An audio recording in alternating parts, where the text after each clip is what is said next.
नमस्कार दोस्तों, स्वागत है आप सभी का हमारे YouTube चैनल पर। तो आज हम बात करेंगे डीएलएड प्रथम तृतीय सेमेस्टर एग्जाम 2025 लेटेस्ट अपडेट के बारे में। तो आज हमारी तारीख हो चुकी है 5 सितंबर 2025। आज की ब्रेकिंग न्यूज हम इस वीडियो में देखने वाले हैं। तो सबसे पहले दोस्तों बात करेंगे प्रत्यावेदन छात्रों की क्या अपडेट्स है, बैक पेपर की क्या अपडेट्स होने वाली है। ठीक है, फेल छात्रों के लिए लेटेस्ट न्यूज को हम इस वीडियो में देखेंगे।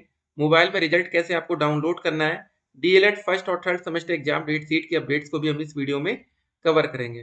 तो सबसे पहले दोस्तों डेट शीट आपके सामने रही प्रथम सेमेस्टर और तृतीय सेमेस्टर की। ठीक है, तो 19 फरवरी से आपका सेशन स्टार्ट हुआ था, 19 अगस्त को 6 महीने आपका कंप्लीट होता है।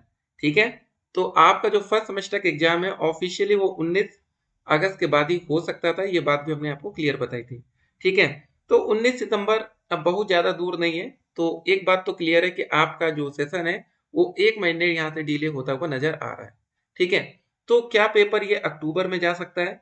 देखिए, जब पीएनपी एग्जामिनेशन फॉर्म लाती है तो कम से कम आपको 2 हफ्ते का समय दिया जाता है। अगर हम करें आज के आज भी एग्जामिनेशन फॉर्म आता है तो भी काफी लेट हो चुका होगा, मतलब ये ठीक है 7 महीने आपके बीत चुके होंगे। एक और बात, आज शिक्षक दिवस है, सभी को ढेर सारी शुभकामनाएं। और आप लोग भावी शिक्षक हैं, आने वाले टाइम में आप सभी लोग टीचर ही बनेंगे।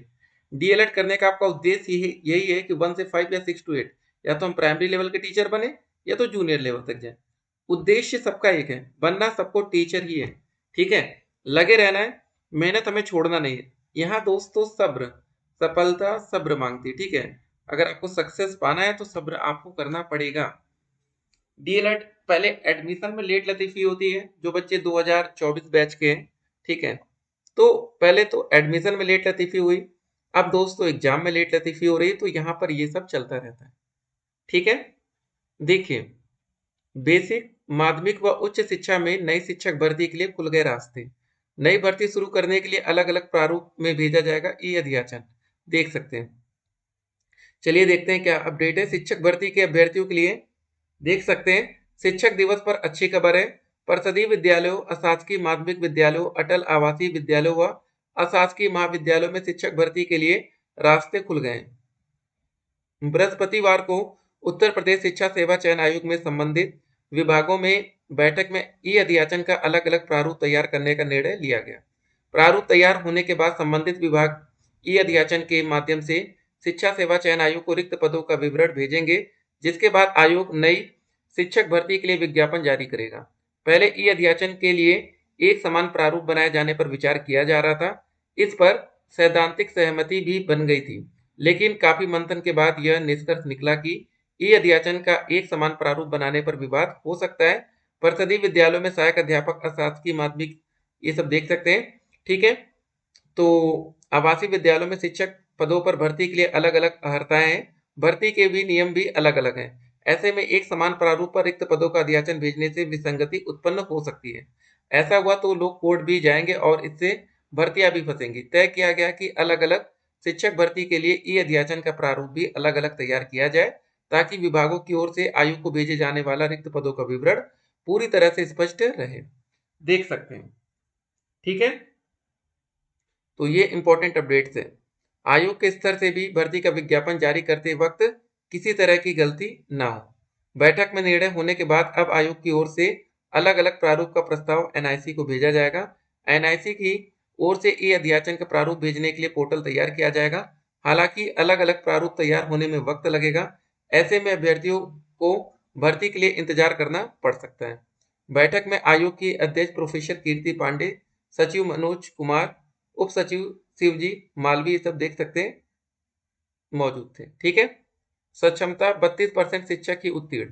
बिहार बोर्ड ने तीसरे चरण की परीक्षा का परिणाम जारी कर दिया। ठीक है, उर्दू बांग्ला टीटी अभ्यर्थियों का जेडीयू कार्यालय के बाहर प्रदर्शन आप यहाँ पर देख सकते हैं। जीएसटी 2.0, रोजमर्रा की जरूरतें वस्तुएं सस्ती होंगी। ठीक है, यहाँ पर बड़े फैसले लिए जा रहे हैं। 22 सितंबर से लागू होगा नया कर स्लैब, जीएसटी इनकम टैक्स में चेंजेस आ रहे हैं। मुख्यमंत्री महिला रोजगार योजना का शुभारंभ 7 को हो रहा है। ठीक है, पटना से अपडेट आ रही बिहार में सब इंस्पेक्टर समेत 1015 भर्तियां। तो यहाँ पर आप देख सकते हैं, परिषदीय अध्यापक आज नहीं मनाएंगे शिक्षक दिवस। ठीक है, सुप्रीम कोर्ट के टीटी की अनिवार्यता संबंधी हालिया आदेश से दुखी उत्तर प्रदेशी प्राथमिक शिक्षक संघ ने शुक्रवार को शिक्षक दिवस नहीं मनाने का निर्णय लिया है।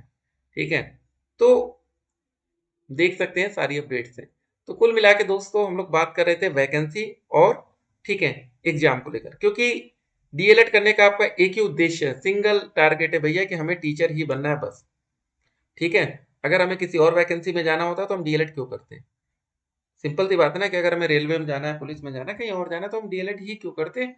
लेकिन चलिए वैकेंसी आएगी तो आप ट्राई भी करते रहिएगा, ऐसा मत सोचिएगा। ठीक है, अगर लग जाए तो उसके बाद जब टीचर वैकेंसी आए तो उसको छोड़ के यहाँ पर आ जाइएगा, लेकिन कोशिश करते रहना है। अब देखिए सबसे पहला जो हमारा टास्क होगा वो स्क्रूटनी रिजल्ट जारी कराने का होगा। ठीक है, बहुत से बच्चों को लग रहा होगा कि यार स्क्रूटनी रिजल्ट का एग्जाम से कोई लेना देना है कि नहीं। देखिए लेना देना उन बच्चों को पड़ेगा ना, देखिए सबको तो नहीं होगा। सिंपल सी बात है कि भाई सेकेंड सेमेस्टर का थर्ड सेमेस्टर से कोई लेना देना नहीं होता, लेकिन अब सेकेंड सेमेस्टर में मान लीजिए कि आपकी सेमेस्टर बैक है, 3 विषय में आपकी बैक है, आपने स्कूटनी का फॉर्म डाला है, अगर आपका स्कूटनी क्लियर होता है तो आपकी बैक 2 विषय में रह जाएगी, या हो सकता है कि 2 क्लियर होगा तो 1 में रह जाएगी। तो भाई आप थर्ड सेमेस्टर के एग्जाम के लिए एलिजिबल तब होंगे जब आप स्कूटनी के माध्यम से क्लियर करेंगे, नहीं तो फिर कैसे काम चलेगा ना। ठीक है, तो ये सब बातें आपको समझनी पड़ेंगी, नहीं तो फिर देखिए दिक्कत होने वाली है। सारी बातें अगर आप समझेंगे तभी कुछ हो पाएगा। बाकी सोशल मीडिया से जो भी अपडेट्स आएंगी वो अपडेट हम आप तक पहुंचाते रहेंगे। पढ़ाई आपको करते रहना है। रिजल्ट के लिए आपको वेबसाइट पता है, सिर्फ dlresult.com। जी हाँ दोस्तों, यहाँ से आप अपना रिजल्ट डाउनलोड कर सकते हैं। ठीक है, बाकी एग्जाम डेट्स को लेकर जो भी अपडेट्स आएगी वो अपडेट हम आप तक पहुंचाएंगे। मोबाइल में रिजल्ट कैसे डाउनलोड करना है, क्या करना है, ठीक है, स्कूटनिक रिजल्ट भी तो डाउनलोड करना होगा ना भी। कमेंट बॉक्स में लिंक दिया गया है, वहां से आप प्रयास करते रहिए। बाकी सोशल मीडिया पर देखिए अफवाहें चलती रहेंगी, अफवाहों का दौर बंद नहीं होगा, ये बात भी एकदम क्लियर है। ये मत सोचिएगा कि यार सोशल मीडिया पर अफवाहें बंद हो जाएंगी कुछ दिन में, ऐसा नहीं है।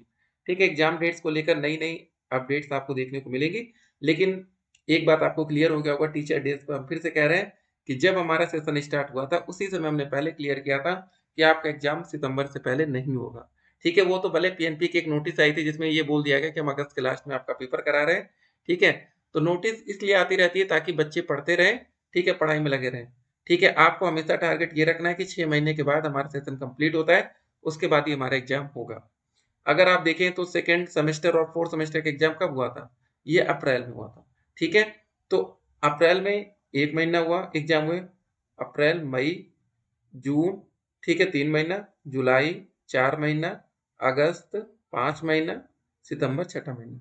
ठीक है, ये भी अपना 6 महीने का टारगेट एक तरह से लग रहा है कंप्लीट कर रहा है। ठीक है, तो सितंबर के लास्ट में उम्मीद है कि हमारा एग्जाम हो जाना चाहिए। ठीक है, उनका 6 महीने के इधर भी टारगेट हो जाएगा, आपका 6 महीने प्लस चल रहा है अब, तो अब कोई दिक्कत नहीं है एग्जाम कराने में। बाकी देखते हैं क्या होता है।